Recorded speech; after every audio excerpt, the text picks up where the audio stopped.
Hi viewers, this is Anchal Puri on Spotify with Taza Talks. Today we are welcoming our esteemed guest. सबसे पहले मैं उनके बारे में आपको बताऊं कि बहुत ही नायाब तरीके से, बहुत ही अच्छे तरीके से, साफ सुथरे तरीके से बच्चों का फ्यूचर नर्चर करती हैं, उनको बैलेंस करती हैं, उनके माइंड को ब्राइट बनाती हैं। तो हमारे बीच में फाउंडर हैं डकलिंग्स बे प्री स्कूल की फाउंडर जैस्मीन सैनी जी हमारे बीच में आ चुकी हैं। सो ताजा टॉक्स के प्लेटफॉर्म पे उनका स्वागत है। So welcome ma'am. Hi, thank you so much Aanchal ji, नमस्कार। Thank you so much. नमस्कार। कैसी हैं आप? बहुत बढ़िया, आप कैसी हैं? बिल्कुल बढ़िया। सो सबसे पहले एक छोटा सा इंट्रोडक्शन हमारे व्यूअर्स को आप अपनी जुबानी खुद बताइए। जी, जरूर। मेरा नाम जैस्मिन है और मेरा स्कूल है, प्री स्कूल है डकलिंग्स बे प्री स्कूल, जो कि डेली बेस्ड है। एक ब्रांच मेरी द्वारका में है और एक ब्रांच मेरी पालम विहार गुरुग्राम में ओपन हुई है। उसमें भी हमें रिस्पांस बाय गॉड ग्रेस बहुत अच्छा मिला है। इट्स बिन ओनली 2 मंथ्स, उसमें भी हमें बहुत अच्छा मिला है। बाकी जो मैं हूँ वो दो बच्चों की मदर हूँ। और अगर एजुकेशन क्वालिफिकेशन की बात की जाए तो मेरी जो क्वालिफिकेशंस हैं वो एम कॉम है, एम फिल फाइनेंस है, मैं एमबीए हूँ और बीएड भी हूँ, और उसके साथ मैं फोनिक्स का ट्रेनर भी हूँ। तो ग्रेट। ये छोटा सा मेरा वो है इंट्रोडक्शन अबाउट मी और मेरे काम के बारे में। Thank you. Wonderful. So Jasmine ji, ducklings bay preschool शुरू करने का आइडिया आपको कैसे मिला? मैम, इसको अगर मैं कहूँ तो सारा जो क्रेडिट है वो मेरे बड़े बेटे को जाता है। तो जब मेरा मैरिज नहीं हुआ था उससे पहले भी मैं टीचिंग में ही थी, क्योंकि एमफिल फाइनेंस थी। तो मैं कॉलेज स्टूडेंट्स को टीच कर रही थी अपना फाइनेंस एंड अकाउंट्स, जो मेरा एरिया था। जब शादी हुई तब भी मैं स्कूल में टीचर लगी, क्योंकि कमिटमेंट्स चेंज हो जाती हैं। तो मैंने कॉलेज छोड़कर स्कूल ज्वाइन किया, तब तक भी ठीक है। जब बेटा हुआ मेरा बड़े वाला, और जब बेटा मेरा 18 महीने का हुआ, स्कूल में एडमिशन हुआ, तो उसको कुछ लर्निंग की दिक्कत थी। जो मुझे दिखा कि जिस प्री स्कूल में, और मैंने बहुत अच्छे ब्रांडेड प्री स्कूल में उसको डाला था, वहां पे उसका वो चीज पूरा ही नहीं हुआ, उसको वो चीजें सिखाई नहीं गई। आजकल के बच्चे आंचल जी बहुत, मैं कहती हूँ बहुत इंटेलिजेंट है, हमसे तो बहुत फार बेटर हैं ये लोग। अगर आप इनको सिखाओ, ये एक प्लेन पेज है, आप जो सिखाओगे ये सीखते हैं। अनफॉर्चुनेटली उसका नर्सरी में एडमिशन हुआ, उसको लर्निंग में कुछ दिक्कत आई, राइटिंग में दिक्कत आई। वो एक पॉइंट था जिसमें मुझे समझ में आया कि ये वो एज ग्रुप है 2 से 3 का, 3 से 4 का, इनफैक्ट 2 से 6 का, जिसके ऊपर हम फोकस ही नहीं करते। पेरेंट्स को लगता है, मुझे भी लगता था उस टाइम, कि मेन फोकस का एरिया क्या है, बच्चा जब 10th के पास पहुंच गया, कॉलेज में चला गया, बोर्ड के एग्जाम्स आ गए तब। लेकिन हमने कभी ये फोकस ही नहीं किया कि अगर हम 2 साल के बच्चे को हम ट्रेन करना शुरू कर दें तो शायद बोर्ड की क्लासेस तक हमें जरूरत ही ना पड़े।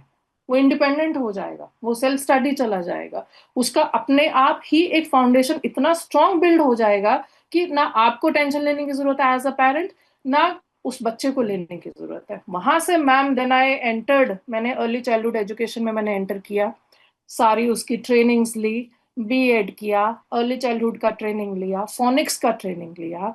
उसके बाद जाके जब मैंने अपने बच्चे को हेल्प किया, आज वो मेरा बच्चा क्लास 4th में है, इज डूइंग वेल। मेरा एक छोटा बेटा भी है, he is in now UKG, is a very good reader. अभी भी आप उसको कोई वर्ड उठा के बोलो तो वो पढ़ता है, he is a very good reader. But उसका जो फाउंडेशन है वो रखना पड़ता है बहुत पहले से। और आज यही एक कारण था कि मुझे लगा कि प्री स्कूल्स में ये चीज मिसिंग है, क्योंकि आजकल प्री स्कूल्स जो हैं वो बिजनेस के तौर पे चल रहे हैं। उसमें वो एक जो असेंस है वो मिसिंग है, कि हमने प्री स्कूल क्यों खोला है, क्योंकि हम इस एज ग्रुप को कैटर करके इनकी हेल्प करना चाहते हैं, इनका करेक्ट। फाउंडेशन स्ट्रॉन्ग करना चाहते हैं, जो नहीं करेक्ट। हो। जी जी जी। जैस्मिन जी, अर्ली चाइल्डहुड एजुकेशन में आज पेरेंट्स की सबसे बड़ी मिस्टेक क्या होती है? मैम, जो सबसे बड़ी मिस्टेक हम लोग भी फेस कर रहे हैं और हम लगातार काउंसलिंग कर रहे हैं, पेरेंट्स को लगता है 2 साल का बच्चा छोटा है, नहीं भेजना है स्कूल। पेरेंट्स प्री स्कूल को स्कूल के साथ, क्योंकि हम प्री के साथ स्कूल लगा देते हैं, वो एक कंफ्यूजन क्रिएट हो जाता है माइंड में कि उसको स्कूल मिलेगा। उसको मैम स्कूल नहीं मिलेगा। उसको एक चैनल मिलेगा जिसमें वो अपनी एनर्जी चैनलाइज करेगा, अपने स्किल्स को डेवलप करेगा। अगर आप मेरी माने तो आज की डेट में मैम जो सबसे ज्यादा प्रॉब्लम्स बच्चों में आ रही है वो आ रही है स्पीच डिले की। राइट। शेयरिंग नहीं है, सोशल स्किल्स नहीं है। ठीक है, वो क्यों है? क्योंकि वो एक ही दायरे में है, वो एक ही कमरे में एक ही घर में है। आजकल न्यूक्लियर फैमिलीज हैं, ग्रैंड पेरेंट्स भी नहीं होते हैं, अगर होते हैं तो वो सिर्फ क्या है, उनका जो मैक्सिमम टाइम है वो स्क्रीन्स पे जा रहा है। हम ये पेरेंट को बोलते हैं कि 2 साल का बच्चा छोटा नहीं होता है, 2 साल का बच्चा इज द राइट एज कि आपको उसको स्कूल में भेजना चाहिए। उसकी एनर्जी चैनलाइज होगी एटलीस्ट फॉर 3.5 आवर्स। उसके पास कुछ करने को होगा, कुछ नहीं करेगा, सोशल स्किल डेवलप करेगा, आपस में अपने फ्रेंड से बात करेगा, किसी से लड़ेगा, किसी से बात करेगा, किसी से चीजें मांगेगा। वही चीजें बहुत होती है। पेरेंट्स का यही है कि नहीं, हम उसको डायरेक्ट फॉर्मल में डालेंगे, वो सबसे बड़ी मिस्टेक है। वो सबसे बड़ी मिस्टेक है, क्योंकि फॉर्मल में बहुत बड़ा एक क्लास में बच्चे होते हैं जिसमें टीचर का और स्टूडेंट का रेशियो बहुत कम होता है, बच्चे को अटेंशन नहीं मिलता है, एवरी बच्चा उस चीज को कोप अप नहीं कर पाता है। फिर अल्टीमेटली फिर वो उसको निकाल के फिर वो प्रेशर बियर करता है, और वो प्रेशर में वो कुछ नहीं ग्रो करेगा। अल्टीमेटली सारा का सारा प्रेशर पेरेंट पे आ जाता है। तो आई वुड सजेस्ट पेरेंट्स को कि आप कोई भी प्री स्कूल जाओ, बट मेरे हिसाब से पेरेंट को अपने हर बच्चे को उसके बेटरमेंट के लिए 1 साल आपको देना चाहिए। उसकी प्री स्कूलिंग सब कुछ सीख जाता है बच्चा, खाना सीख जाता है मैम। आप उसको बैठ के, मुझे खाना है, बहुत छोटी सी बात है, बैठ के खाना है, वो सीख जाता है। वरना पेरेंट्स ने आदत डाली होती है या तो फोन पे दिखा के खाना खिलाने की या पीछे पीछे भाग के खाना खिलाने की, बिल्कुल वो सही छूट बात। जाती है। हाथ धोना है उसको, उनको पता होता है बायोलॉजिकली कि अभी मुझे ब्रेकफास्ट मिलना है, उससे पहले the first thing I have to do is washing my hands. उसको ये चीज है, मुझे उठकर वॉशरूम तक जाना है, मैम को ये चीज बतानी है। एक्सप्रेसिव हो जाता है कि मुझे ये चीज एक्सप्रेस करना है कि मुझे वॉशरूम आई है, I need to go to washroom. ये बहुत बड़ा, ये अभी छोटा लगता है मैम, बाद में हम बच्चों से कंप्लेंट करते हैं कि हमें कुछ बताता नहीं है। आपने उसको वो अपॉर्चुनिटी, वो माहौल ही नहीं दिया कि वो बताए। बताने के लिए हम बैठे हैं, हमारे पास आए, हम बताते हैं उसको कैसे करना है, कैसे आपने उठना है, बैठना है, लाइन में चलना है, ग्रुप में शेयर करना है, बात करनी है। Everything we are teaching them. तो मेरे हिसाब से यही एक फॉल्ट होता है पेरेंट का कि वो प्री स्कूलिंग मिस करके डायरेक्टली फॉर्मल स्कूल्स में डाल देते हैं। वो समझते नहीं है कि अर्ली चाइल्डहुड एजुकेशन मस्ट है। बाद मस्त है। में ट्यूशंस पे और इन सब चीजों पे एक्स्ट्रा खर्च करने से बेटर है आप इन्हीं सिर्फ 0 to 6 years ऑफ एज के ऊपर खर्च कर लीजिए। मैम हो ही नहीं सकता कि बच्चा आने वाले टाइम में फेल हो जाए, पॉसिबिलिटी नहीं है। करेक्ट, बिल्कुल सही बात है।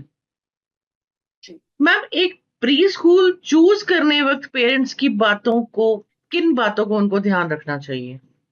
मैम, बहुत अच्छा क्वेश्चन है। जो मेरे पास बहुत बड़े बड़े ब्रांड से बच्चे आए हैं, तो उनका जब मैं उनको पूछती हूँ कि अब आपने चेंज करके मेरे पास क्यों किया, तो उस टाइम एडमिशन क्यों करवाया और अब चेंज करके आपने मेरे पास क्यों करवाया। तो जो पेरेंट्स है, जो उनकी मेन गलती होती है मैम, वो बड़ा इंफ्रास्ट्रक्चर देख के अट्रैक्ट हो जाते हैं। आप वो जब एंटर करते हैं, वो कभी नहीं पूछते हैं कि मेरे बच्चे को पढ़ाने वाला टीचर कौन है, मेरे बच्चे से बात करने वाली दीदी कौन है, मेरा बच्चा किस जेंट्री में बैठेगा, कौन उससे डील करेगा। मैम, 2 साल का बच्चा प्री स्कूल में एंटर कर जाता है इन प्ले ग्रुप, उसको बड़े इंफ्रास्ट्रक्चर की जरूरत नहीं है, कलरफुल क्लासरूम्स की जरूरत नहीं है। उसको क्या जरूरत है कि मैं माँ से निकल के माँ टीचर में ही जाऊं। मुझे एक मदर टीचर मिलना चाहिए। मैं एक घर छोड़ के दूसरे घर में एंटर कर जाऊं जिसमें मुझे कोई सिखाने वाला बैठा हो। तो मेरे हिसाब से पेरेंट ये चेक करे कि वहां पे हाइजीन कैसा है, वहां पे आपका टीचर स्टूडेंट रेशियो क्या है, टीचर्स की qualification if they can ask, उनको पूछना चाहिए कि क्या टीचर्स ट्रेंड हैं। क्योंकि इस फील्ड में मैम टीचर्स का ट्रेंड और पेशेंस होना बहुत जरूरी है, जी। बहुत जरूरी। जी। तो ये सब चीजें, और आपका करिकुलम क्या फॉलो हो रहा है। करिकुलम तो वो लोग जो काउंसलर्स होती हैं वो शो करती हैं, लेकिन क्या करिकुलम को उनको इम्प्लीमेंट करना आता है? इम्प्लीमेंट करना बहुत जरूरी है। अब जी। आप 2 साल के बच्चे को पेंसिल पकड़ा दोगे तो वो तो करिकुलम नहीं है ना। नहीं। आपको मालूम होना चाहिए कि किस बच्चे को किस टाइम पे हमने पेंसिल देनी है और किस टाइम पे हमने उसको कलर देना है। सो ये कुछ चीजें हैं जो उनको देखना चाहिए। सेफ्टी क्या है आपके उसमें, उस बच्चे का कितना, जितना बड़ा इंफ्रास्ट्रक्चर है उतना बड़ी पूरी पॉसिबिलिटी होती है कि बच्चा इधर उधर होने के चांसेस होते हैं। छोटे हैं, बहुत बहुत मनचले होते हैं, मतलब हमने ऐसे अपने शरारती बच्चे देखे हैं कि बेंचेस के नीचे से भी निकल जाते हैं, क्योंकि वो मन चले, उनको नहीं मालूम है, अभी 2 से 3 में उनकी ट्रेनिंग शुरू हुई है।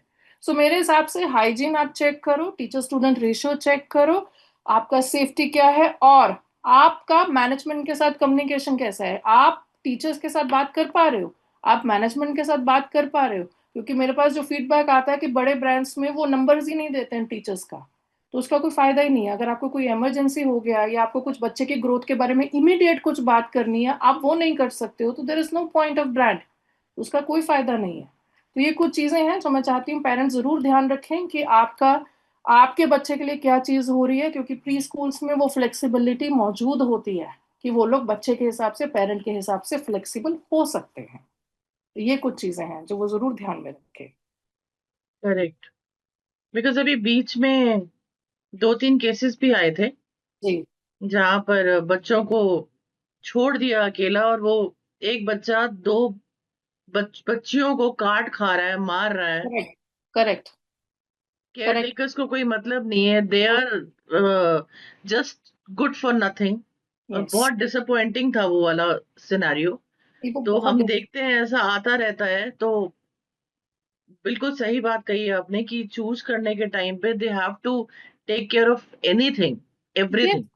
बिकॉज अभी मैंने पेरेंट्स का जो माइंड सेट करा है ना, बिकॉज दे, अब इसको भी पेरेंट्स ने एक शो ऑफ का टॉपिक बना लिया, हमारा बच्चा कहाँ जाता है, फलाने ब्रांड में जाता है। हाँ जी। उनको कोई फर्क नहीं पड़ता है कि बच्चा कुछ सीख के निकल रहा है, जितना आप उस पर इन्वेस्टमेंट कर रहे हो उसका कुछ वर्थ है।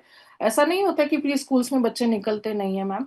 मेरे यहाँ से बीइंग एन एजुकेशनिस्ट, जो भी बच्चा चाहे नर्सरी से निकल के जाए, चाहे प्ले ग्रुप से निकल के नर्सरी में फॉर्मल में जाए, चाहे क्लास 1 में एडमिशन हो, मुझे आज तक फीडबैक नहीं मिला है कि बच्चा इंडिपेंडेंट नहीं है, बच्चा लिखना नहीं जानता है, बच्चा बोलना नहीं जानता है, बच्चा खाना नहीं जानता है। ये सब चीजों का हमें आज तक कंप्लेन नहीं है। ये सब काम प्री स्कूल्स को करने हैं।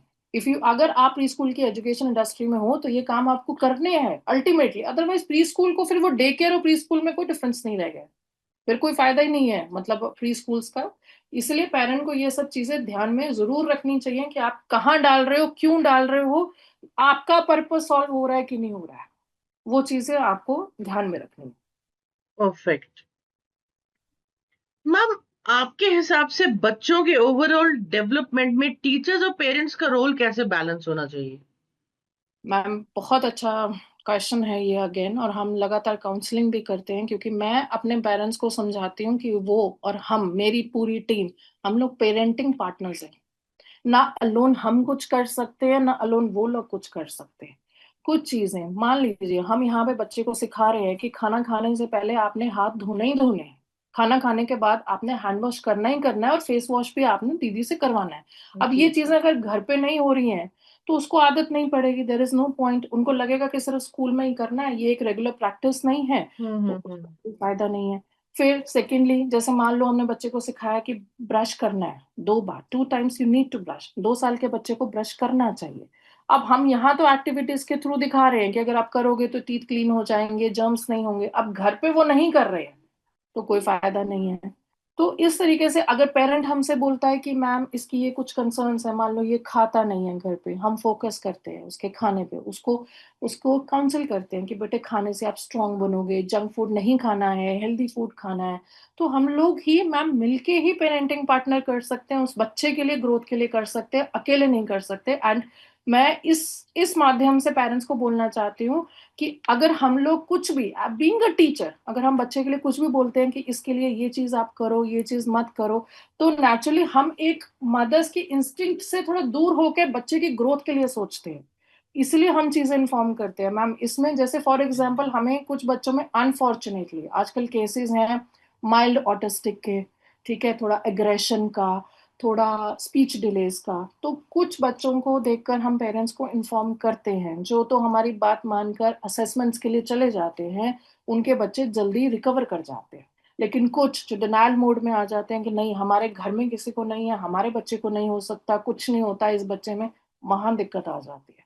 अब उस केस में, क्योंकि मैम बच्चा घर पे कुछ और है, स्कूल में एंटर करता है, उसका पर्सनालिटी बिल्कुल अलग है। वो टीचर्स की बात मानते हैं बहुत अच्छे से, लेकिन दूसरी तरफ उनको ये भी लगता है कि टीचर्स हैं, प्यार करती हैं ये, हमें तो कुछ नहीं कह सकती हैं।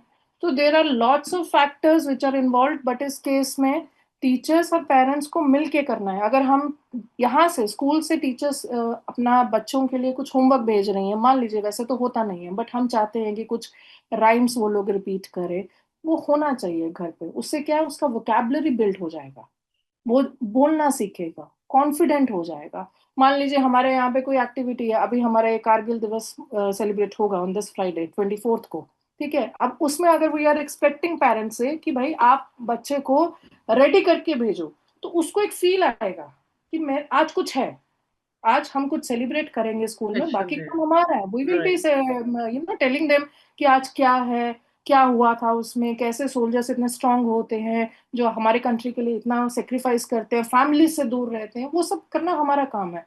लेकिन राइट। अगर आप प्यार करके नहीं भेजोगे तो उस केस में हम कुछ नहीं कर सकते। सो ये लिटरली यही है कि दोनों तरफ को एक साथ मिल के चलना पड़ेगा, हमें उनकी माननी है और उनको हमारा मान के चलना पड़ेगा। और बच्चा बहुत ग्रो करता है मैम जब दोनों एक साथ चलते हैं। मैंने बहुत बच्चों को, आप बिलीव नहीं कर सकते, 2 साल 3 साल के बच्चों को ऐसी ऐसी जगह पे मेडल्स लेते हुए देखा है हमारे स्कूल का, जहाँ पेरेंट्स ने एक्सपेक्ट ही नहीं किया कभी। तो ये होता है कि हमें मिलके चलना है दोनों तरफ। बिल्कुल। ऑब्वियसली ये एक चीज और भी होती है कि सारे बच्चे तैयार होके आ गए, 2-3 बच्चे नहीं आए तो उन्हें भी डिग्रेड फील होगा कि हमें करेक्ट। पता नहीं क्यों नहीं किया। करेक्ट। तो और बहुत मैम सारी वो चीज़ें फिर बच्चों का सीरियस जो नहीं लेते। कॉन्शियस माइंड है वो तो हम ही चला रहे हैं ना। होता है।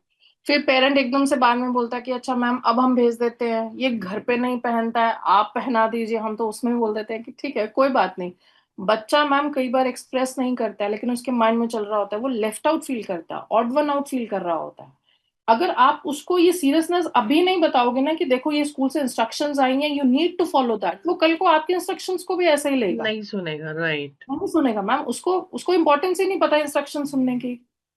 तो इसलिए पहले हमें पेरेंट्स को एजुकेट करना पड़ता है, उसके बाद बारी आती है बच्चों की। बिल्कुल। This is the fact. Ma'am, mindful learning का एक कॉन्सेप्ट है, तो यस सिंपल वर्ड्स में उसको क्या कहेंगे? Ma'am, according to me, if you will ask me, जो अब हालात चल रहे हैं, मेरे हिसाब से माइंडफुल लर्निंग सिर्फ एक रोट लर्निंग नहीं है। ABCD 1 2 3 आपको कोई भी सिखा देगा। मेरे लिए जो मायने रखता है वो है बच्चे में सेल्फ कॉन्फिडेंस कितना है, उसने लाइफ स्किल समझे है। मैम मैं आपको एक एग्जाम्पल तो नहीं दे सकती, लेकिन एक चीज बताती हूँ, आजकल के बच्चों को ना सुनना नहीं आता है। ठीक है, अगर आपने ना बोला एब्सोल्युटली तो राइट। वहीं बिखर जाते हैं, और अल्टीमेटली पेरेंट को उसकी बात माननी पड़ती है। क्यों? क्योंकि हमने उसके मांगने से पहले उसकी चीजें पूरी कर दी होती। अब वही चीजें हमें यहाँ पे फेस करना पड़ता है, हम नहीं कर सकते। हमें मालूम है अगर वो बच्चा कुछ कह रहा है वो गलत है, तो हम उसको वो चीज नहीं करने देंगे। वो हमें वो होता है माइंडफुल लर्निंग में मैम, रोट लर्निंग नहीं होना चाहिए। ABCD 1 2 3 आपको घर पे भी कोई ना कोई सिखा देगा, पेरेंट्स एजुकेटेड हैं। जो मेन फोकस होना चाहिए वो लाइफ स्किल पे होना चाहिए। बच्चे को ना सुनने की आदत, बच्चे को अगर किसी कंपटीशन में गया, हार गया, कोई बात नहीं, उठो, आगे चलो, ये फैक्ट होना बहुत जरूरी है मैम। क्योंकि जो हमारे अब टीनेजर्स है ना, उनको ये चीजें आती ही नहीं है। वो सीधा जो आप केसेस अब सुनते हो, सुसाइड हो गया, ये हो गया, क्योंकि वो प्रेशर ही नहीं बेयर कर पा रहे। अमायरा का केस जो जयपुर में हुआ है, सिर्फ 9 साल की बच्ची। जी। अगर मेरे हिसाब से, मैंने अपने बेटे को ऐसे ट्रेन किया है कि मान लो आपके साथ क्लास में कुछ हो गया है, किसी ने बुली किया, आपकी नहीं सुनी गई, आप डायरेक्ट आके मेरे को बताओगे। उसने, अमायरा ने ये गलती करी, उसने अपनी ये चीजें ना अपनी मदर से शेयर करी, क्योंकि बीइंग अ पेरेंट शायद उन्होंने वो उसको इन्वायरमेंट ही नहीं दिया कि वो ये चीजें आके अपने पेरेंट्स से शेयर करे। राइट। हमें ये चीज सिखानी है बच्चों को, आप एक्सप्रेस करो। बाकी माँ बाप खड़े हैं, हर किसी के बच्चे के माँ बाप खड़े होते हो, जिस हद तक जाना होता पेरेंट जाता है। आपको वो चीज कॉन्फिडेंस देना है उसको। यही चीज मैम हम अपने ब्रांड में करते हैं, उसको सेल्फ कॉन्फिडेंस बना दिया, एक्सप्रेसिव बना दिया, और उसको सिखा दिया कि कोई बात नहीं, गलती हो गई है, उठो, सीखो, आगे बढ़ो। हार गए हो, कोई बात नहीं, उठो, खड़ो, प्रैक्टिस करो, आगे निकल जाओ। कोई बात नहीं, आपको डर लग रहा है, नहीं लगना चाहिए। मैम आप बिलीव नहीं करेंगी, मेरे 2 साल के बच्चे नहीं, मेरा सबसे छोटा बच्चा जो अब मेरे पास है वो 7 months का है, जो मेरे पास डे केयर में आता है।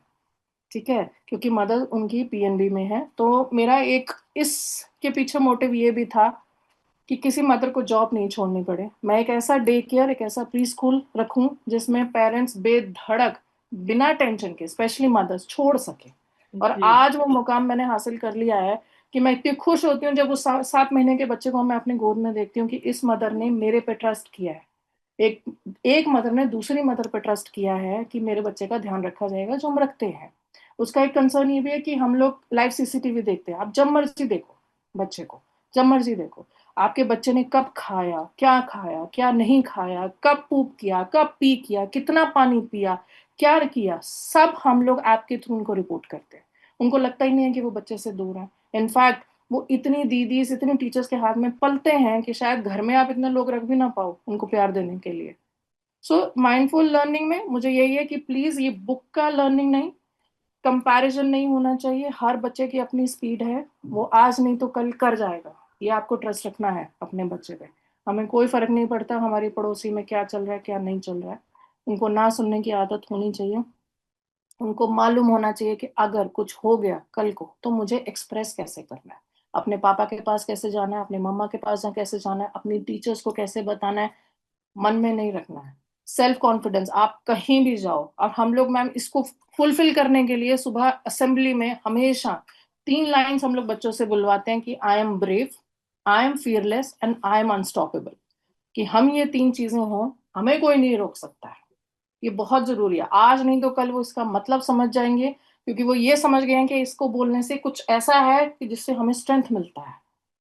तो ये चीज वंडरफुल। है, मेरे मेरे हिसाब से ये चीज है। क्योंकि वंडरफुल। डिग्रीज ले लो मैम, अल्टीमेटली आप स्ट्रेस बियर नहीं कर पा रहे हो, उस लर्निंग का कोई फायदा नहीं। तो that is mindful learning according to me. जी। मैम, आज के डिजिटल एरा की बात करें अगर हम तो स्क्रीन टाइम को लेकर के आप पेरेंट्स को क्या एडवाइस देना चाहेंगी? मैं ये चाहती हूँ मैम कि स्क्रीन देना, मैंने बहुत ऐसे केसेस देख लिए हैं जिसमें बच्चा जो पैदा हुआ वो नॉर्मल हुआ, लेकिन एक्सेस स्क्रीन की वजह से बच्चा ऑटिस्टिक में चला गया। हम अभी भी, मेरे पास एक बच्चे का एनरोलमेंट हुआ है गुरुग्राम ब्रांच में। वो खाना नहीं खाती मैम पूरा दिन। क्यों? मम्मा से पूछा, कह रही मैम इसको तो मोबाइल देख के खाने की आदत है, आप दिखा दो। हमने कहा हम कैसे कर सकते हैं, when we knew that this is wrong. आप उसको एज अ बेबी सीटर मत चूज करो। मैंने पेरेंट्स में बहुत बड़ी एक चीज देखी है। वो लोग ऑफिस से आते हैं, ठीक है काम करना है, आप 7 बजे आ रहे हो, 8 बजे आ रहे हो, उसके बाद एटलीस्ट आप लोग फोन यूज मत करो। आपके हाथ में फोन है, बच्चा फोन देखता है, अट्रैक्ट होता है, मांगता है, आप उसको देते हो कि यार मुझे शांति चाहिए, मैंने फोन दे दिया उसको। वो गलत है। वो कब एडिक्शन में चेंज हो जाता है और एडिक्शन से कब वो ऑटिज्म में चेंज हो जाता है, हम उसको डिजिटल ऑटिज्म बोलते हैं हम लोग। आपको मालूम भी नहीं चलेगा। तो मेरे पास एक पेरेंट ऐसी आया, उसने मुझे बोला कि मैम कोविड के टाइम पे हमें फोन देना पड़ गया क्योंकि मेरी जॉब ऑन हो गई। ग्रैंड पेरेंट्स ज्यादा उसके साथ प्ले नहीं कर पाए, टाइम स्पेंड नहीं कर पाए, कुछ कर नहीं पाए, उन्होंने फोन देते रहे। वो बच्चा, नॉर्मल बच्चा, ऑटिस्टिक में चेंज हो गया। सो मेरे हिसाब से उसको एज अ बेबी सीटर आप चूज मत करो। आप दो, हमें ये नहीं कहते कि स्क्रीन्स मत दो, लेकिन उसका कोई पर्पस होना चाहिए, उसका टाइम लिमिट होना चाहिए कि बच्चे को मालूम हो कि भाई 10 मिनट मिलेगा, उसके बाद छोड़ दो। मेरे हिसाब से मैम 6 साल से पहले उनको जरूरत ही नहीं होनी चाहिए।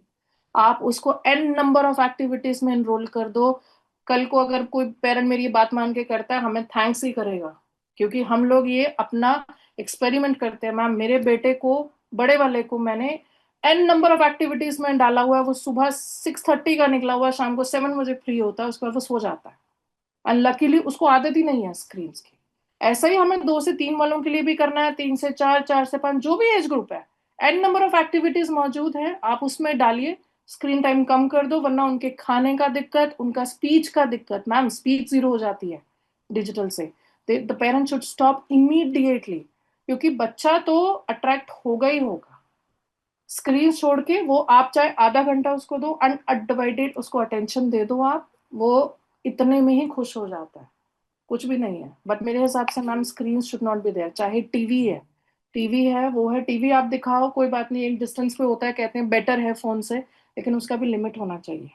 ऐसा नहीं कि बच्चा कोको मेलन देखे। अगर आपने कभी सुना हो मैम, ये भी रिसर्च हो चुका है कि कोको मेलन एक एडिक्शन है। यूएस में दिक्कत आती है, वो बच्चे ऑटिस्टिक हो जाते हैं तो ज्यादा कोको मेलन देखते हैं, क्योंकि वो एडिक्शन है, वो बनाया ही इसी तरीके से गया है कि बच्चा उसको छोड़ ही ना पाए। तो why to introduce them, why not to introduce them in some kind of music, dance में डाल दिया। अब हमारे यहाँ पे हम लोग म्यूजिक क्लास रखते हैं, स्पेसिफिकली टीचर्स आती हैं, तो बच्चा सुनेगा तो सही ना, बोलेगा तो सही। उसको मालूम ही नहीं है, हमारा नो स्क्रीन स्कूल है, उसको स्क्रीन का मतलब ही नहीं पता, जो बच्चे हमारे पास आ रहे हैं। तो इसीलिए पेरेंट्स को यही रिक्वेस्ट है कि प्लीज, आपको कभी कभी मुश्किल हो सकती है, कभी कभी देना एक, कोई बात नहीं, सोल्यूशन होता है, हम भी समझते हैं, लेकिन ऑल द टाइम स्क्रीन्स देना मैम नहीं है ठीक। बच्चे की आदत पड़ डेवलप। गई है मैम, पेरेंट्स को भी आदत पड़ गई है। कितनी बार देखते हैं हम लोग वीडियो गेम्स के बिना बच्चा खाना नहीं खाता, डोरेमोन देखना है उसको, उसके बिना देखने वो खाना देखने। नहीं खाएगा आंचल जी। ऐसे होता है, मेरा बच्चा तो ये करता है। क्योंकि क्या हुआ था कि मैंने लास्ट ईयर बच्चों के पॉडकास्ट भी रखे थे। जी। तो इट वाज लाइक कि हमें उसको प्रिपरेशन के लिए टीवी दिखाना पड़ता है। और कुछ बच्चे ऐसे आए थे कि मतलब स्क्रीन से कोई लेना देना नहीं है। They were so correct. Qualified at this age, like 5 years 8 years में। वो ऐसे बात कर रहे थे कि आज एडल्ट्स भी क्या करेंगे।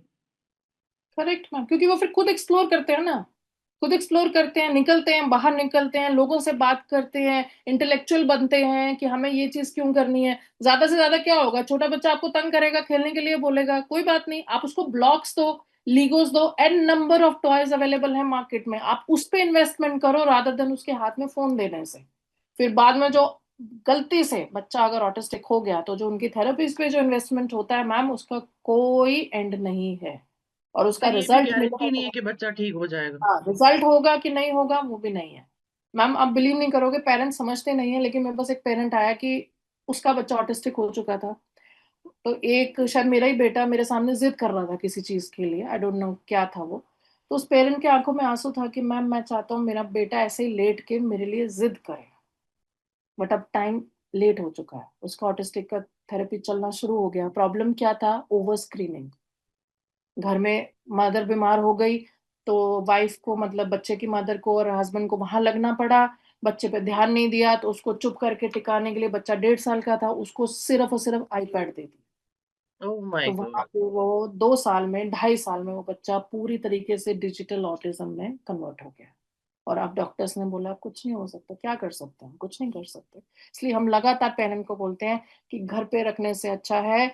पेरेंट क्या करता है मैम, की प्री स्कूल का 1 साल का फीस बचा के उनको लगता है हमने बहुत बड़ा काम कर लिया, लेकिन हम पेरेंट को बोलते हैं ये उल्टा आपने गलत किया अपने बच्चे के साथ। आप वही 3 साढ़े 3 घंटा उसको भेजो यहाँ पे, उसका पूरा दिन का शेड्यूल फिक्स हो जाता है। कम से कम 12:30 बजे तक वो बिजी था, उसके बाद वो घर जाएगा, खाना खाएगा, सोएगा, उठेगा, खेलेगा, जो मर्जी करे उसके बाद, लेकिन उसका एक शेड्यूल फिक्स हो गया कि भाई कम से कम 3.5 घंटे के लिए मेरे को टीवी नहीं मिलेगा, मेरे को एक्टिविटी भी करनी है, मुझे डांस भी करना है, मुझे टाइकोंडो भी करना है, मुझे म्यूजिक भी करना है, करने का मतलब करना है। फिर हम लोग इतने इंटर स्कूल एक्टिविटीज में पार्टिसिपेट कराते हैं बच्चों को, उनके पास टाइम ही नहीं है, कभी हम ये बन रहे हैं, कभी हम वो बन रहे हैं। राउंड द ईयर हम लोग सेलिब्रेट करते हैं हर एक फेस्टिवल, चाहे वो शिव जी का हो, चाहे वो क्रिश्चियंस का हो, चाहे वो सिख का गुरपुरब हो, कुछ भी हो, हमने सेलिब्रेट करना है। हम ओनम तक मैम सेलिब्रेट करते हैं, बच्चे अपने केले के पत्तों पे बैठ के नीचे खाना खाते हैं, ऑथेंटिक साउथ इंडियन फूड हमारे यहाँ वेरी बनता है। नाइस। ठीक है, तो कैसे पता लगेगा बच्चों को, ये सब चीजें लर्निंग है उनकी, उनके माइंड में है। उनको ट्रैफिक लाइट्स के बारे में बताना, और हमें इतना अच्छा एक्सपीरियंस मिला कि एक पेरेंट ने बोला कि मैम गलती से मुझसे रेड लाइट क्रॉस हो गया, तो मेरे बच्चे ने, 2.5 साल के बच्चे ने मुझे रोका कि ये आपने क्या किया है, आपने रेड लाइट कैसे क्रॉस किया। हमारी अचीवमेंट है मैम, हमें कुछ नहीं चाहिए, बच्चे हमें प्यार करते हैं, हमें दिखता है कि हम जो सिखाना चाह रहे हैं एक अच्छी हैबिट, एक अच्छी चीजें उनको सिखाना चाह रहे हैं, वो सीख गए हैं। हमारी अचीवमेंट यही है, और कुछ भी नहीं है। Very nice. वंडरफुल। मैम आपके बारे में बात करें, if I talk about your self, तो एज एन एंटरप्रेन्योर आपकी जर्नी कैसे चैलेंजिंग रही, कैसे फेस किया आपने। मैम जब when I took this decision, तो मतलब मेरे लिए बहुत बड़ा डिसीजन था, बिकॉज मेरा जो छोटे वाला बेटा था वो सिर्फ 2 साल का हुआ था, और मेरा बड़े वाला बेटा 4 साल का, उसमें दोनों में डिफरेंस नहीं है ज्यादा। तो बट मैं ले चुकी थी, आई डोंट नो किस चीज ने मुझे मोटिवेट किया, लेकिन मैं समझ चुकी थी कि जितने प्री स्कूल्स हैं उनमें वो बीइंग एन एजुकेशनिस्ट मुझे चीजें बुरी लगती थी, क्योंकि जब मैं +2 को भी पढ़ा रही थी तो मेरी एक पर्सनल, मुझे लगता था मेरी रिस्पॉन्सिबिलिटी है कि मेरी क्लास का जो बच्चा है वो पढ़कर निकले। नहीं निकल रहा है तो मुझे उसके लिए कुछ एक्स्ट्रा एफर्ट्स करने हैं। जब मैंने देखा आजकल ये टीचर्स में ये मिसिंग है, स्कूल में ही मिसिंग है ये सब चीजें, तो मुझे लगा कि नहीं, मैं तो एंटर कर सकती हूँ, I have to enter into this industry. मैंने हस्बैंड को मनाया, वो कन्विंस हो गए, कोई और उनके पास ऑप्शन नहीं था। I opened it. सबसे बड़ा चैलेंज जो मुझे आया मैम, वो ये आया कि बीइंग वुमन एंटरप्रेन्योर, गवर्नमेंट की तरफ से कोई फाइनेंशियल सपोर्ट नहीं, कोई फाइनेंशियल सपोर्ट नहीं है। एक अच्छे यूनिट को चलाने के लिए आपको फंड चाहिए, आपको सपोर्ट मिल जाएगा, आपको टीम मिल जाएगी, लेकिन उस टीम को चलते चलाने के लिए आपको जो मेजर चीज चाहिए वो फाइनेंशियल चाहिए, वो फंड्स चाहिए। वो फंड्स अवेलेबिलिटी नहीं है गवर्नमेंट के पास। जब मैं जाती हूँ, अनफॉर्चुनेटली वो लोग कहते हैं कि मैम नहीं है, ऐसी कोई स्कीम ही नहीं है। गवर्नमेंट अनाउंस करती है, वो स्कीम कस्टमर्स तक, आई मीन हमारे लोकल पब्लिक तक पहुंचती ही नहीं है।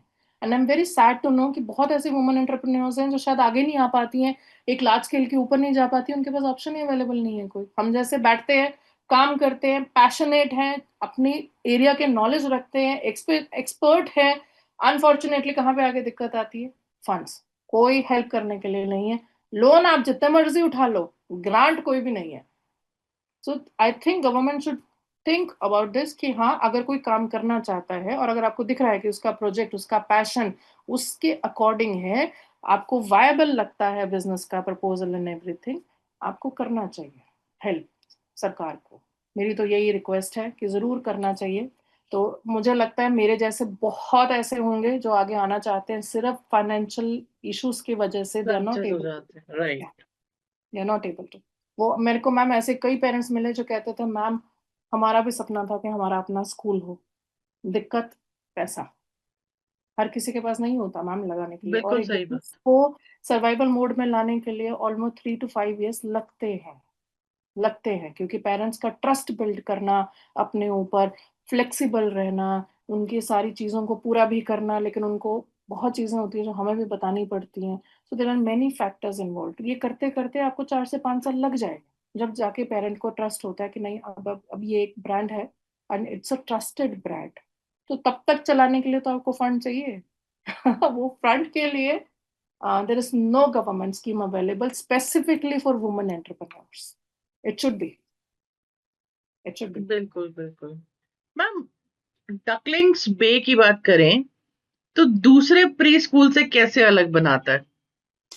मैम दूसरे प्री स्कूल से अगर मैं कहूँ तो यही है कि पूरा का पूरा मैनेजमेंट इसमें इन्वॉल्व है। मैं हमेशा सबसे यही बोलती हूँ कि आप किसी ब्रांड में जाते हो, क्या आपने कभी पूछा कि उसका ओनर एक बिजनेसमैन है या एक एजुकेशनिस्ट है? अगर तो बिजनेसमैन है तो उसको सिर्फ नंबर ऑफ एडमिशन से मतलब है। अगर बिजनेसमैन नहीं है, कि एजुकेशनिस्ट है, उसको बच्चों की ग्रोथ से मतलब भी होगा बिजनेस चलाने के साथ साथ। बिल्कुल। अनफॉर्चुनेटली हमारे स्कूल्स के भी एक्सपेंसेस हैं, मेरे ऊपर कितनी मेरे स्टाफ की फैमिलीज डिपेंडेंट हैं जिनकी सैलरीज मेरे पे डिपेंडेंट है। जी। There are an number of expenses involved, लेकिन उसको भी मुझे पूरा करना है। लेकिन मैं खुद एक एजुकेशनिस्ट हूँ, मैं पूरा दिन दोनों ऑफिसेस को देती हूँ, उनकी ग्रोथ को देती हूँ, मैं लगातार खुद ट्रेंड होती हूँ, उसके बाद टीचर्स को ट्रेन करती हूँ। आज मेरी टीचर्स मैम कुछ अनमैरिड हैं, लेकिन उनको बच्चे को देख के समझ आ जाता है कि इसको सुसु जाना है या पॉटी जाना है। They are trained even if बच्चा is not able to tell, because 2 साल के बच्चे वोकल नहीं होते हैं, कई बार वो नहीं बताना जानते हैं। कितनों को हमने ट्रेन किया यहाँ पे कि बेटा डायपर्स नहीं पहनना है, आपको मैम को बताना है या दीदी को बताना है, जिसके साथ भी आप कंफर्टेबल हो आपको बताना है। तो मैं यही कहूंगी कि क्योंकि मेरी इन्वॉल्वमेंट है, मैं खुद एक एजुकेशनिस्ट हूँ, पेरेंट्स की ट्रांसपेरेंसी के लिए हमने लाइव सीसीटीवी दे रखा है, आप जब मर्जी देखो, आप जब मर्जी हमसे आके बात करो। हमारा एक ऐप है जिसके ऊपर डेली का वो जाता है, अपना अपडेट्स जाता है, आप उसके ऊपर कोई मैसेज करो, मेरी तरफ से तुरंत रिप्लाई आता है, कभी भी नहीं होता कि हमने डिले कर दिया। कोई कंसर्न है, आप सिर्फ एक फोन कर दो कि मैम से मिलना है, मैं हमेशा अवेलेबल रहती हूँ मैम। करिकुलम हम लोग टोटली एनईपी और एनसीएफ को फॉलो करते हैं, even at the 2 years level also हमारी बहुत स्ट्रिक्ट ट्रेनिंग होती है। और मैं भी मानती हूँ कि एज ग्रुप के हिसाब से ही स्टडी का होना चाहिए, कब बच्चे को पेंसिल देनी है, कब बच्चे को कलर्स देने हैं। इनफैक्ट हम लोग जब बच्चे को कलर देते हैं ना मैम, हम लोग का ग्रिप क्रेयॉन्स होता है, तो ग्रिप क्रेयॉन्स में वो बहुत मोटा होता है, तो उसमें बच्चे को यहाँ पेन नहीं होता है। तो ये चीजें हम लोग, ऐसे कई फैक्टर्स हैं जो हम इन्वॉल्व रखते हैं कि बच्चे को कोई दिक्कत नहीं आनी चाहिए। अल्टीमेटली जो एम है वो ग्रोथ का है। और जैसा मैंने पहले भी बताया, मुझे बहुत खुशी है मैम, हमारे यहाँ पे प्री स्कूल में भी ओलंपियाड्स होने लग गए हैं। And I was the first one to conduct that Olympiad because I was pretty sure कि मेरे बच्चों को सब कुछ आता है। एंड हमने यहाँ फर्स्ट टाइम ओलंपियाड कराया, पेरेंट्स को फिर भी थोड़ा था कि मैम एग्जाम है, हमने कहा कुछ नहीं होता है। अब उसका फायदा कहाँ हुआ आंचल मैम? मेरे यहाँ से एक बच्ची का एडमिशन हुआ बीजीएस में, नर्सरी में, वो यही प्ले ग्रुप करके गई, प्ले ग्रुप में हमने उसको ओलंपियाड दिलवाया। अब उसका फायदा क्या हुआ, वहां ओलंपियाड्स हुए नर्सरी में, तो उसने ओलंपियाड लिया, उसने चारों सब्जेक्ट में गोल्ड मेडल लिया। मदर ने मुझे फोटो भेजा कि मैम मुझे नहीं पता इस लड़की ने कैसे किया है, क्योंकि उसको आदत थी, उसको मालूम था कि ये पैटर्न होगा, ये टाइम होगा, मुझे इस तरीके से बैठ के पेपर देना है। तो उस लड़की ने दिया, और मुझे इतनी वाओ, खुशी हुई कि उस पेरेंट ने मुझे इतनी खुशी से वो फोटो भेजा कि ma'am it was all because of you. Ma'am मुझे नहीं मालूम कि किस चीज का क्या फायदा होगा, लेकिन अगर मुझे जो चीज दिख जाती है कि बच्चों की ग्रोथ के लिए ये जरूरी है, मैं करती मेरे बच्चे ओलंपिक्स में जाते हैं, जूनियर ओलंपिक्स, जिसके ब्रांड एम्बेसडर सहवाग खुद हैं, उनके जो मेन कोच है उन्होंने मुझे कांटेक्ट किया कि मैम हमने आपका स्पोर्ट्स डे देखा है, वी वांटेड कि आपके बच्चे हमारे ओलंपिक्स में पार्टिसिपेट करें। मैं लेके गई हूँ मैम जेएनयू के स्टेडियम तक, मैं खुद लेके गई हूँ, कोई पेरेंट नहीं गया, मैं लेके गई हूँ बच्चों को, क्योंकि उन्होंने वहां चाहे कुछ नहीं जीते, बट उन्होंने सीखा कि हमें कैसे कंपटीशन में जाना है।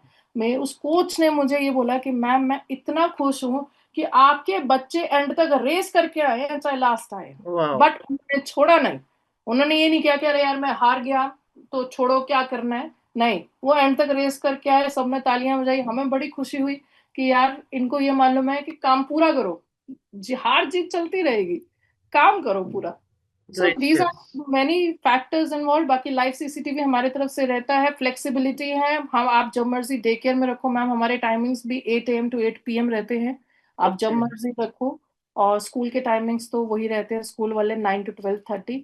हमारी अवेलेबिलिटी पूरी तरीके से होती है, जब भी हमारे पास किसी की एनरोलमेंट होती है तो मेरा नंबर, मेरी सेंटर हेड का नंबर, द कंसर्न टीचर्स का नंबर पेरेंट के पास जाता है, वो कभी भी अपना कोई भी कंसर्न शेयर कर सकता है। इनफैक्ट पेरेंट हमें ये भी बोल देता है कि मैम आप इसको डायपर ट्रेंड कर दो प्लीज, हमारी तो सुनते नहीं सुनते मैम, कई बार बच्चे अपने पेरेंट्स को फुली ग्रांटेड लेते हैं। ये खाता नहीं है मैम तो हम बिठा के खिलाते हैं। अभी रिसेंटली हम लोगों ने यूनिफॉर्म इंट्रोड्यूस किया, कुछ पेरेंट्स का है कि मैम पहनते ही नहीं है घर पे, फिर हमने यहाँ पे इंट्रोड्यूस किया बच्चों को कि देखो बच्चा ये आपकी टी शर्ट है, ये आपके शॉर्ट्स है, ये आपकी सॉक्स है। तो जब उन्होंने देखा कि अच्छा ये तो मेरा है, एक सेल्फ बिलोंगिंग आया कि यार ये तो मेरा है, तो दे स्टार्टेड वेयरिंग इट। सो वो चीजें पेरेंट्स को नहीं आती हैं करनी, वेरी वो नाइस। टीचर्स आर ट्रेंड कि भाई हमें मालूम है उस बच्चे को कैसे मोल्ड करना है। पेरेंट क्या करेगा, 2 बार बोलेगा, तीसरी बार पेशेंस खत्म हो जाएगी, वो चौथी बार में क्या होगा वो हम सबको ही मालूम है। लेकिन यहाँ पे we are trained in those things. So being an educationist, और मैम एक सबसे बड़ी बात, मेरी टीचर्स में बहुत पेशेंस है, I am very lucky to have them. जो मर्जी हो जाए वो पेशेंस कभी नहीं, उनके पास इतना प्यार है मेरी तरह कि उनका पेशेंस कभी नहीं खत्म होता। जो मेरा एक और प्लस पॉइंट ये है कि मेरी जो दीदीज हैं they all are graduated. So in case अगर टीचर्स की अवेलेबिलिटी नहीं है या किसी और काम में है, वो इतनी सक्षम है कि भाई वो बच्चे को काम अपना पूरा करवा देती है। एंड मेरा तो फिर आपको मालूम ही है कि मैं तो हूँ ही एजुकेशनिस्ट हूँ, मेरी टीम भी ऐसी ही है। मेन मेरे हिसाब से यही टीचर को, और मेरा सेफ्टी है पूरा यूनिट में, क्योंकि कैमरा एक्सेस पूरे रूम्स का अवेलेबल है, आपको जब देखना है आप देखो। इनफैक्ट पेरेंट हमसे बोलता है कि मैम हमारे बच्चे ने इस दीदी को मारा, हमने कोई बात नहीं, कोई बात नहीं। पेरेंट्स के माइंड में एक ट्रांसपेरेंसी है कि भाई फीस का ट्रांसपेरेंसी, रिपोर्ट का ट्रांसपेरेंसी, अपडेट्स का ट्रांसपेरेंसी। और जब हमारी पीटीएम्स होती है, I have kept PTM every month, तो उसमें भी हम जब पेरेंट को बताते हैं कि मैम ये चीजें हैं, तो वो हैरान होते हैं कि मैम हमारे अलावा किसी और को भी मालूम है, तो मतलब हम लिटरली उस बच्चे का पूरा स्क्रीनिंग कर देते हैं। और दूसरी बात मैम, मेरे यहाँ पे भीड़ नहीं होती है, ये मेरा फिक्स है कि मेरा जो टीचर स्टूडेंट का रेशियो है वो 15 किड्स पे 2 टीचर्स और एक दीदी रहेंगी। और लकीली मेरे को इस बार बहुत अच्छा रिस्पांस मिला, and we are just about to close admissions, क्योंकि 15 से ऊपर मैं किसी भी क्लास में बच्चे नहीं रखती हूँ, मुझे भीड़ भरना ही नहीं है। क्योंकि भीड़ में आप ग्रोथ नहीं कर सकते, ग्रोथ नहीं आप कर सकते, नहीं राइट। कर सकते, टीचर्स राइट। के इतनी कैपेसिटी नहीं होती है, 15 के ऊपर 2 टीचर्स, क्योंकि बहुत शरारती हैं ये, और हम नहीं चाहते हैं कि इनका ये नॉटीनेस खत्म हो, हम चाहते हैं इसी नॉटीनेस के साथ ही वो आगे से आगे अपना ग्रो करते जाएं। सो ये हम लोगों का मेन, मैं कह सकती हूँ कि that's why we are different from others. Nice. Ma'am आपका फ्यूचर विजन क्या है डकलिंग्स बेक के लिए? आगे क्या प्लान्स हैं आपके?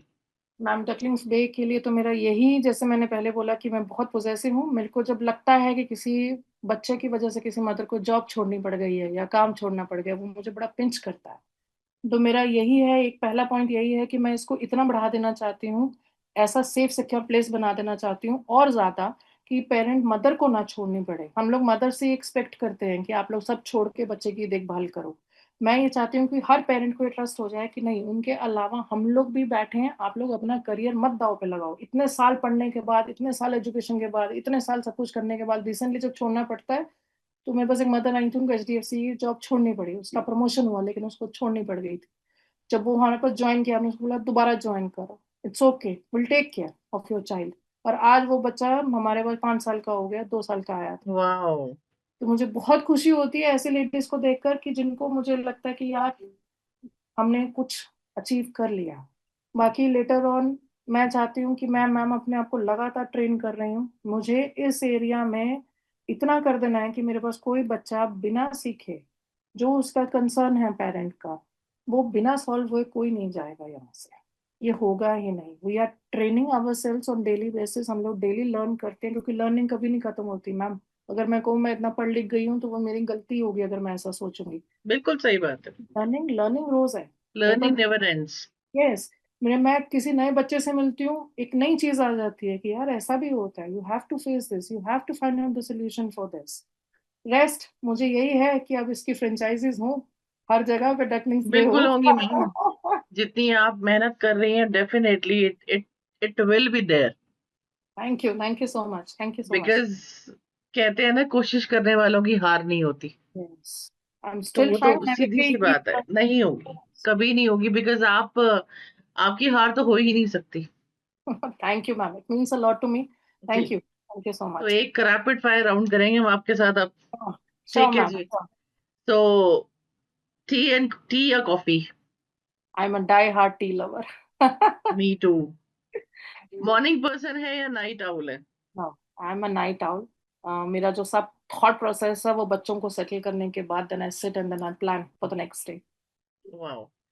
स्ट्रिक्ट टीचर है या फ्रेंडली मेंटोर है? Very friendly. मेरा टच वुड शायद यही एक प्लस पॉइंट है कि अभी कोई भी एज ग्रुप का बच्चा है वो आता है मेरे से शेयर करते हैं। छोटे बच्चे मेरी गोद में आ जाते हैं, बड़ी बच्चे अपने माँ बाप से ना शेयर करके मेरे से शेयर करते हैं। So I am very friendly teacher, और मैं कभी भी जजमेंटल नहीं होती हूँ, कोई भी एज ग्रुप हो जाए। हर नाइस। बच्चे को ग्रो और लर्न करने का एक टाइम होना चाहिए। बुक्स या toys? Oh books, for sure. Online learning या classroom learning? Must classroom learning ma'am, classroom. एक वर्ड जो आपको डिफाइन करता है। Passionate. I cannot live without kids. कोई भी एज ग्रुप हो, I cannot live without education. So this is what I am. Very nice. Parenting में सबसे इम्पोर्टेंट क्वालिटी क्या होती है? I think we should not be judgmental. We should keep patience. We should not compare. ये अगर चीजें आप educationist नहीं होती तो क्या होती? मुझे नहीं लगता मैम मैं कुछ और होती। Because after शायद educationist, I wanted to be a counselor. So I love counseling. I love listening to people and kids. तो मेरे पास ऐसे बहुत पेरेंट्स आते हैं जिनके फोन आते हैं कि मैम बस हमारी बात सुन लो। और जब उनकी तरफ से फीडबैक आता है कि मैम आपसे जो मिलता है हमें एज एन एडवाइस हमारी बहुत हेल्प करता है। सो आई थिंक अगर मैं एजुकेशनिस्ट नहीं होती तो डेफिनेटली मैं काउंसलिंग में होती। सक्सेस या हैप्पीनेस, पहले क्या चूज करेंगी आप? हैप्पीनेस एक मैटर्स। मैसेज हर पेरेंट के लिए क्या देना चाहती हैं आप? अगर एज अ मदर मैं कहूँ मैम, मेरे 2 बेटे हैं, तो एज अ मदर मैं पेरेंट को बोलना चाहती हूँ कि प्री स्कूलिंग बहुत ज़रूरी है। हमारे जो बच्चे हैं वो जनरेशन अल्फा और बीटा में आ गए हैं। ये बच्चे सुपर सुपर सुपर इंटेलिजेंट हैं। उनको हमें किसी भी तरीके से वेस्ट नहीं करना है। उनमें जो कैपेबिलिटीज हैं हम उसका अंदाजा भी नहीं लगा सकते। हम तो कुछ भी नहीं है, हमारी जनरेशन कुछ भी नहीं है उनके सामने। तो please take preschooling, early childhood education, very important. क्योंकि अब CBSE और गवर्नमेंट भी इसको लेने लगी है, बहुत इंपॉर्टेंट, क्योंकि वो अब मैंडेटरी कर रही है कि फॉर्मल स्कूल से पहले प्री स्कूलिंग होना मस्ट है। वो आप ही के बच्चों के लिए अच्छा है, उनको प्रेशर फील नहीं होगा, उनको सेम सेम चीजें लगेंगी, कोप अप बेटर कर लेंगे, ग्रो कर लेंगे। अल्टीमेटली हमारा एम है उनका ग्रोथ, उनका डेवलपमेंट, उनका हैप्पीनेस। तो मेरे हिसाब से खुश रहो, और बच्चों को कंपेयर नहीं करना चाहिए मैम। हर बच्चे का अपना लर्निंग का स्पीड है, बच्चा हर ग्रो करेगा ही करेगा, लेकिन आप जितना उसके साथ चलोगे ना, वो बच्चा बहुत ग्रो करता है मैम। इट डजेंट मैटर्स कि आज उसने 90% नहीं लिया, A1 नहीं लिया, it doesn't matters at all. हो सकता है वो बच्चा किसी और एक्टिविटी में अच्छा हो, स्पोर्ट्स में अच्छा हो, म्यूजिक में अच्छा हो, तो उससे क्या फर्क पड़ता है। इंटेलेक्चुअल तो हर कोई बन ही जाता है मैम। तो बिल्कुल कंपैरिजन मत कीजिए, उसको ग्रो करने का एनवायरनमेंट दो कि अच्छा कोई बात नहीं, ये नहीं हुआ, कोई बात नहीं। पेरेंट्स को कोई बात नहीं बोलना नहीं आता ma'am, they get so stressed. कोई भी एज ग्रुप हो, बोलना सीखे पेरेंट कि कोई बात नहीं बेटा, अभी नहीं हुआ अगली बार हो जाएगा, कोई बात नहीं, अभी नहीं हुआ नेक्स्ट टाइम हो जाएगा, कोई बात नहीं। ये दो वर्ड मैम इतना पॉजिटिव इम्पैक्ट डालता है बच्चे के ऊपर, कोई उम्मीद नहीं कर सकता। बिल्कुल सही बात है। तो बिल्कुल। This is my so point. Ma'am, कौन कौन से प्लेटफॉर्म्स हैं जहां पर people can approach you directly for your services? Anywhere, ma'am. On Instagram, we are available on Instagram. We are very active on Facebook, on Instagram, GMB, और हर जगह पे fortunately मेरे ही numbers हैं. I only take care of each and everything personally. तो मेरे से ही बात होने के बाद जो हर चीज है वो टीम को आगे फॉरवर्ड होती है। तो ऐसा कभी भी नहीं होगा कि वो लोग मेरे से बात नहीं कर सकते। इवन इफ अगर वो कोई मुझे डीएम भी कर देता है, उसका भी तुरंत जवाब आता है। तो कभी भी वो लोग, they can anywhere, they can call me, they can message me. मेरा सब कुछ अवेलेबल है ऑनलाइन। मेरी वेबसाइट है मैम, मेरे स्कूल के नाम से ही वेबसाइट है, उस पर भी सब कुछ अवेलेबल है। आप वहां भी मैसेज ड्रॉप करेंगे तो मुझे तुरंत मैसेज मिलता है। तो हम लोग अवेलेबल हैं, हम ढूंढने से हमें ढूंढना नहीं पड़ेगा। हम लोग सोशल मीडिया पे पूरी तरीके से अवेलेबल है। जी, मैं पर्सनल लेवल पे मैम आपको सल्यूट करती हूँ, thank you. Because thank you you are ma'am. Such a wonderful women, as well as human being, as well as wonderful principal, and taking care of everything in one go. You are such a, I don't know, I don't have words to express my feelings towards you. Thank you, ma'am. It means a lot. It means a person like you has been meeting so many, people around. So it means a lot to me. Thank you so much. I'm just doing my work, and I hope मेरे साथ और लोग जुड़ें. I'm looking for people that who can join my hand and we can move further. मुझे बस ये है कि ये स्कूल मेरा फैले, because मेरा ultimate aim बच्चों का growth ही है. Because in our school ma'am, after day care हम लोगों ने इवनिंग सेंटर्स भी रखा हुआ है, जिसमें चेस क्लासेस हैं, ट्यूशन क्लासेस है। फोनिक्स का ट्रेनर मैं हूँ, तो मैं फोनिक्स का खुद ही पर्सनली हैंडल करती हूँ, बच्चों की रीडिंग का, राइटिंग का। कोई भी एज ग्रुप हो, you just name it and we have it. तो कभी भी किसी को, पेरेंट को कभी ये नहीं लगेगा कि यार हमने, क्योंकि मुझे पर्सनली बड़ा लगता है कि किसी ने अपना हार्ड एंड मनी आपको दिया है फॉर देयर चाइल्ड ग्रोथ, तो उसको डबल मिलना चाहिए। बिल्कुल सही बात है मैम, बिल्कुल ये सही चीज। बात है। So definitely thank you very much. Thank you ma'am. आज आप हमारे प्लेटफॉर्म पे हैं, ये हमारे लिए बहुत बड़ी बात है। So thank thank you very much. So thank you. Viewers, आपने देखा जैस्मीन जी की कहानी, उनकी जुबानी, और उनके स्कूल के बारे में जाना, उनके थॉट्स जाने, थॉट प्रोसेस क्या चल रहा है वो जाना, वो किस तरह से एक टेक केयर करती हैं बच्चों का, पेरेंट्स को कैसे सिखाती हैं, एक ट्रेनिंग करना, एक काउंसलिंग करना, एक पेरेंटिंग करना। So she is doing a wonderful job. So please, episode release होते ही लिंक शेयर कर दिए जाएंगे, और लिंक्स के अंडर ही आपको मैम के लिंक्स मिलेंगे। You can connect her directly for your services. Thank you very much. Stay tuned. Thank you. Thank you, ma'am. Thank you.